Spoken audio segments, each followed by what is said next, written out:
Oi, gente, tudo bom com vocês? Eu sou a Alice e esse é o Ali aqui em casa de novo. Estamos fazendo quarentena e estamos em casa, então eu vou começar a partir de agora a colocar a hashtag Fica em Casa aqui nos meus vídeos pra incentivar vocês, que puderem, é claro, a ficar em casa. Então, se você pode, se você tem essa opção na sua vida, por favor, fique em casa, porque é a forma com que a gente vai combater essa pandemia e o coronavírus. Se você quiser saber mais sobre o impacto disso na indústria do entretenimento, clica aqui no izinho para assistir meu vídeo sobre o coronavírus.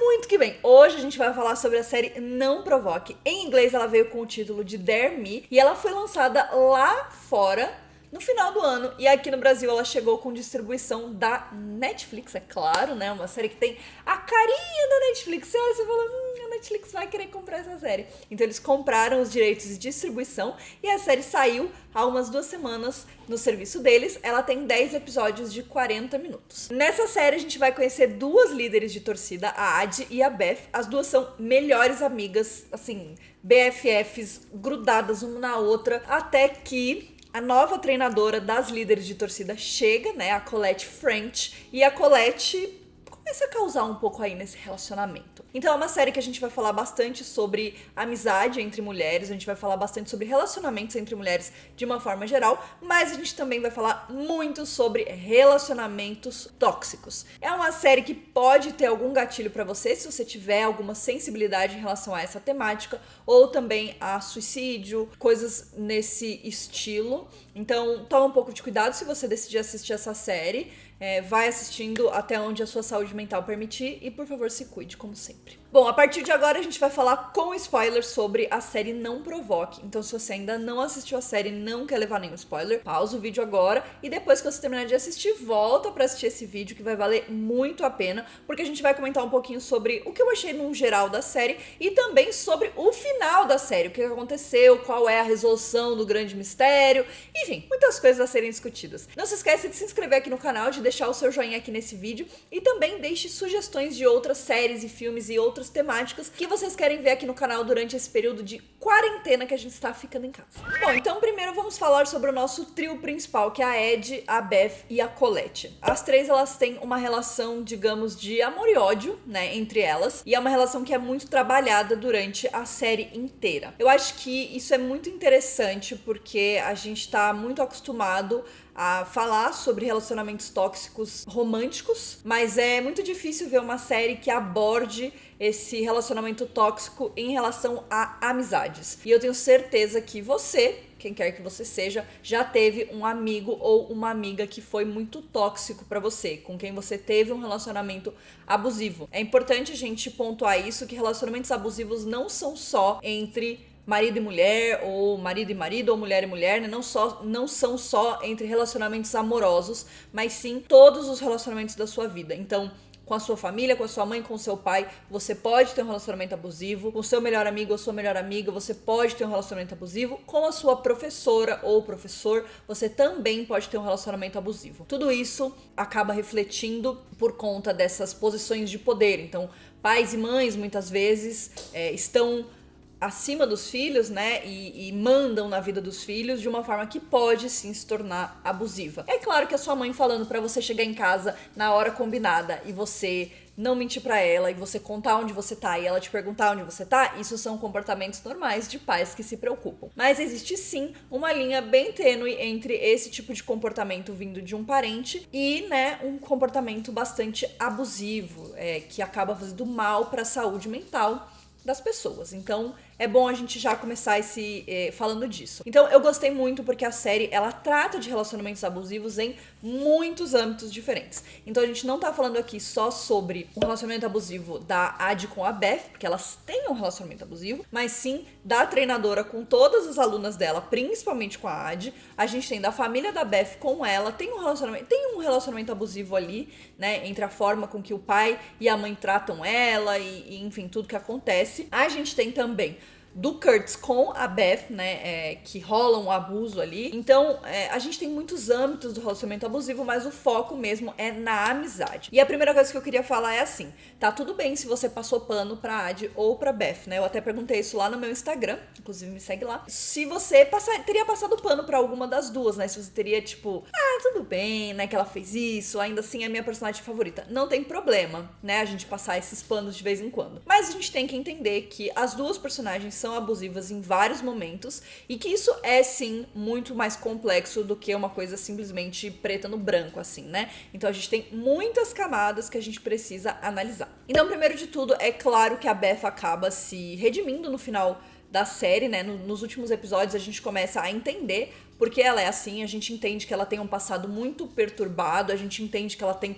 um trauma da família dela, pelo pai dela ter abandonado ela e a mãe pra ficar com a mulher da casa da frente, com quem ele construiu uma família nova, e que é a família perfeita, e a família de capa de revista que ele sempre sonhou, e que as duas não se encaixam nessa situação. Óbvio que isso machucou muito a Beth e criou muitas cicatrizes por dentro, e óbvio que isso reflete na forma com que ela se mostra pro mundo, né? Então é óbvio que ela acaba ficando uma pessoa muito mais fechada, ela tem muito mais receio de se abrir pra alguém, porque ela tem medo que a pessoa vá acabar magoando ela em determinado momento. Eu acho que isso tudo é muito normal. Mas a forma com que ela e a Adi têm essa amizade é bastante tóxica, é bastante abusiva, porque as duas são muito controladoras uma com a outra. Mais a Beth em relação a Adi do que o contrário, mas eu vejo isso dos dois lados. Ela quer muito controlar, ela quer saber aonde ela tá o tempo inteiro, por que você não me responde, por que você não fala comigo, manda mensagem agressiva, responde as coisas de forma passivo-agressiva. Então a Adi roubou o celular da Beth pra ver se ela tava com uma gravação lá da Colette com o Will. Tudo isso são comportamentos abusivos que acontecem numa amizade, assim como no relacionamento amoroso, e que são muito problemáticos, né? E que eu acho que quando a gente é mais novo, principalmente, mas isso pode acontecer em qualquer momento da sua vida, a gente tem a tendência a ter esses relacionamentos porque tudo é muito intenso, a gente vive as coisas de uma forma muito intensa, muito gigante, os problemas parecem muito grandes e tudo é muito difícil. Então, tipo assim, é óbvio, né, que as coisas são assim, e é óbvio que isso é muito problemático, mas eu acho que foi muito bem representado na série, e eu acho que é muito importante a gente ter uma série que discute esse tipo de coisa. Então, não roube o celular da sua amiguinha, não veja o celular dela sem ela deixar, né? E enfim, muitas outras coisas nesse relacionamento. Já em relação à treinadora Colette, a gente tem também um relacionamento abusivo que eu acho que vai crescendo com o passar da série. Então, ela começa e a gente acha que ela é legal e que ela é muito bacana e que, tipo, ela só quer levar as meninas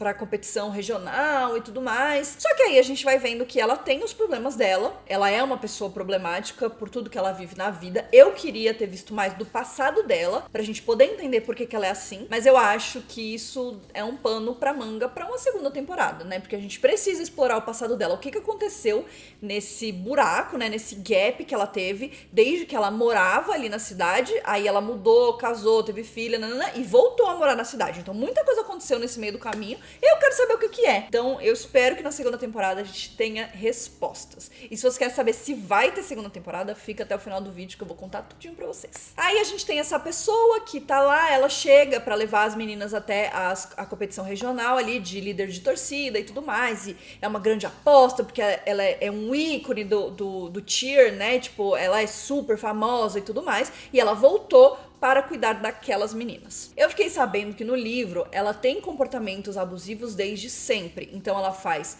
body shaming com as garotas, ela incentiva distúrbios alimentares, e a gente tem um pouquinho disso lá no começo da série, né? Com as garotas tentando vomitar a comida, não poder comer porcaria, né? Hambúrguer, pizza, não pode ficar comendo coisas muito assim, muito gordurosas e muito calóricas, porque isso vai afetar a performance delas durante as apresentações e tudo mais. Então, eu fiquei sabendo que no livro ela tem esse relacionamento mais assim já desde o começo, mas na série eu acho que vai aumentando gradualmente com o passar do aumento da pressão em cima dela. Então ela começa a se sentir pressionada, principalmente depois do acidente que acontece, que a Riri perde os dentes, né? Um momento muito chocante. Eu fiquei assim, ó, meu Deus, eu fiquei muito nervosa nesse momento. Nossa Senhora do céu, Jesus, meu coração até Mas assim, deu tudo certo, né? Deu tudo certo. Mas eu acho que a partir desse momento as coisas começam a escalonar muito rápido. E a Colette vai ficando cada vez mais nervosa, cada vez mais pressionada, cada vez mais, enfim, cheia de problemas. E aí ela começa a descontar nas alunas dela. Então a gente tem aquela cena onde ela grita com todas elas. A gente tem a cena onde ela convida todas elas pra ir pra casa dela. E aí lá ela simplesmente começa a beber com todas. São garotas de 16 anos, não podem beber e estão sendo permitidas de beber uma quantidade de álcool grande por uma pessoa que não é a mãe ou o pai ou o responsável legal. E essa pessoa simplesmente, né, abriu ali, tipo, falou, vamos todo mundo encher a cara. E ela tá enchendo a cara junto com elas. Tipo, gente, não tem cabimento uma coisa dessas, né? Me surpreende que o marido dela não tenha parado e falado assim, querida, você está louca. Eu acho que isso são 2 exemplos que a gente tem de muitos outros desses relacionamentos abusivos que ela tem em relação às alunas, né? E é muito importante que a gente tenha isso. Vamos guardar isso assim no nosso coração. Além disso, muita gente fica em dúvida também do que acontece com a Beth e o Kurtz. Então a gente sabe que os dois têm um rolo, eles estão se pegando, tal, não sei o quê. Até que no dia que eles vão lá no motel, rola uma situação mais extrema e a Ad encontra ela desmaiada dentro de um carro, né, meio, enfim, transtornada e tal, e leva ela pra casa da Colette, e aí rola toda uma treta em volta disso, mas a gente vê que a Ad tá com machucado na boca, a gente vê que ela tá toda machucada nos braços e nas pernas, e isso nos leva a entender que ela foi estuprada pelo Kurtz. Porque a gente percebe que ela tá muito transtornada, a gente percebe que ela não tá completamente sã, ela tá muito bêbada, talvez ela tenha usado algumas drogas, né, porque drogas é uma coisa que rola bastante ali, e eles comentam bastante sobre drogas e sobre usar drogas e tudo mais, então ela provavelmente não estava 100% sã quando ele tentou transar com ela, e aí, né, rolou o negócio.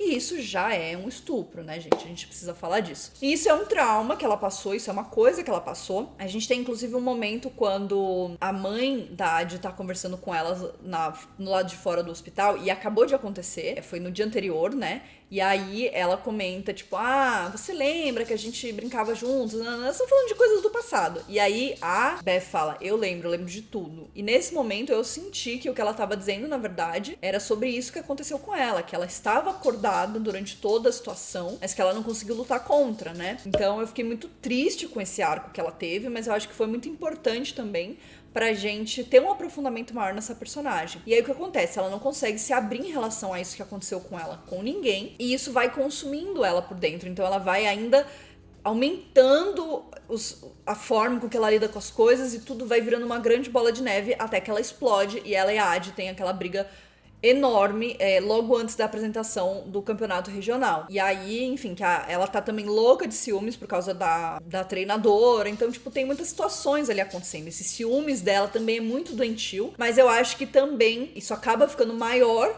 por conta de todas essas questões que ela tá passando, por ela tá se sentindo muito sozinha, e ela sente que a Ad tá se afastando dela e ela não tem o que fazer, ela não consegue resolver isso, né? Então ela acaba se tornando ainda mais passiva-agressiva, ela acaba se tornando ainda mais tóxica por causa disso. Aí, é claro, a gente tem o marido da treinadora, que é o Matt, que é basicamente uma planta, mas talvez nem tanto assim. A gente tem o Will, o Sargento Will, que é o ator que fazia o Matt em The Vampire Diaries, e que a gente finalmente teve a oportunidade de ver ele morrer, né? Já que não morreu em Vampire Diaries, mas nem com reza braba, aqui foi a chance dele, né? E bateu as botas mesmo. Mas a gente vai chegar lá. Vamos primeiro falar um pouquinho sobre ele. Ele é um personagem que parece muito equilibrado a princípio, mas a gente vê que, assim como todo mundo, com o passar da série, ele vai ficando mais intenso, ele vai ficando mais complexo, ele vai... Enfim, as coisas vão se revelando ali, né? E ele tem uma briga muito feia com o Kurtz em determinado momento, porque ele tá muito bravo com o que o Kurtz fez, ele sabe o que o Kurtz fez com a Beth, e ele tá muito bravo, ele desconta no Kurtz, eles, enfim, se batem, brigam muito, e ele começa a ter um desequilíbrio muito grande em relação ao relacionamento dele com a Colette, porque eles estão ali num romance, ela resolve, vai se afastando, ela resolve cortar, e as coisas vão mudando, ele vai ficando meio tipo, socorro, e aí ele, enfim, chega na casa dela bêbado, começa a mandar milhões de mensagens, você precisa falar comigo, e aí a gente tem mais uma demonstração de um relacionamento, né, tóxico ali entre os dois. Eis que o Will aparece morto, e quem encontra o corpo dele é ninguém menos do que a Colette. Tá lá na casa dele, aí ele tá morto, e aí ela liga pra Ad. Então vamos explicar o que aconteceu. Quem matou ele, afinal? Então a gente fica os 3 últimos episódios tentando entender, porque a princípio é um suicídio, até que é revelado que não foi um suicídio, que tudo está muito suspeito e que parece que foi armado para parecer um suicídio. Todo mundo começa a fazer a sua investigação ali para tentar entender o que tá acontecendo e tudo mais, né? Mas a pessoa que vira grande suspeito de tudo isso é o Kurtz, porque ele teve essa briga com o Will alguns dias antes, um dia antes, enfim, e ele tava morando escondido num apartamento de frente pro apartamento do Will. Então, tudo começa a apontar para que ele seja o culpado. E a gente é levado a achar isso também por ele não ser uma boa pessoa, por ele ter esses comportamentos muito problemáticos. Mas, né, inclusive ele é levado pela polícia lá no último episódio, ele levanta e foge, porque ele sabe que as coisas não estão muito boas para ele, né? Então ele acaba até tentando fugir. Mas lá pra última cena, a gente fica sabendo que quem matou ele de verdade foi a Colette e o Matt, que é o marido dela. Que tal esse plot twist? Então vamos falar, como é que isso aconteceu, né? Porque o que a gente sabe que a Adi chegou lá, a Colette liga pra ela chorando no meio da noite, ela chega lá e ele tá morto, ela fala que ele se matou, que ela chegou lá e ele já tava morto, e aí ela começa a recolher um monte de coisa, porque ela quer tirar as evidências de que ela esteve ali, e ela e a Adi fogem, e elas são super cúmplices, e a Colette faz todo um teatrinho pra Adi ficar com pena dela e ficar do lado dela. E ela sabe que a Adi é leal a esse ponto. E ela vai fazer o que for preciso pra manter a Colette em segurança. Porque ela tem um relacionamento muito forte com ela. E ela tem uma crush também, né, na treinadora. Quem também acha que ela tem uma crush na treinadora? Deixa aqui nos comentários. Só que depois, a Adi começa a pensar naquele dia. Principalmente depois que a Beth fala que ela vai encontrar a pulseirinha, né, que é a de proteção, que a Beth deu pra Adi, a Adi deu pra Colette. Que essa pulseira foi encontrada na cena do crime. E que isso seria o suficiente pra linkar a Colette a essa questão aí toda, né? A Adi não acredita, vai tirar satisfação com a Colette, isso já é lá no último episódio, e ela começa a pensar sobre aquele dia, ela começa a perceber coisas estranhas, como o fato de que tinha um cinzeiro com um cigarro meio fumado, assim, mas fresco, né, digamos assim, ele ainda estava meio aceso. A gente tem o fato também de que ela estava de cabelo molhado, então isso leva a crer que ela tinha acabado de tomar banho, então talvez ela não tenha realmente chegado ali de repente, né? Tipo, talvez se ela tivesse da casa dela até ali, o cabelo já estaria pelo menos um pouco seco, né? E não totalmente molhado. Então a Adi vai juntando ali os pontos e também o fato de que o Kurtz conta que ele ouviu a Colette chegar no domingo à noite e ouviu eles brigarem e ouviu eles transarem e ele saiu e ele não sabe o que aconteceu depois, ele não chegou a ouvir o tiro. Então isso nos leva a crer que a Colette estivesse lá desde muito antes do que ela tava falando. E aí, no final, a gente descobre que ela e o Matt seriam responsáveis por esse assassinato e por essa tentativa de encobrir o que aconteceu. Então, o que exatamente aconteceu? A minha teoria é de que Colette foi pra lá no meio da noite, começou a tretar com o cara e aí terminou em sexo, porque era sempre assim com eles. O Matt tava desconfiado, resolveu seguir a mulher, descobriu que ela tava traindo ele e entrou ali louco, ensandecido e matou o cara. Ou Colette saiu, tava tretando e tal, e a Beth ainda tinha aquela filmagem lá do primeiro episódio dela pegando o Will, mandou pro marido dela pra tentar se vingar de alguma forma, e o marido ficou louco e resolveu ir atrás do cara já pensando, né, em talvez fazer alguma coisa não muito legal. E aí, meus amigos, chegou lá, ele mata o cara, ele e a Colette, enfim, ficam ali numa situação e eles resolvem fingir um suicídio.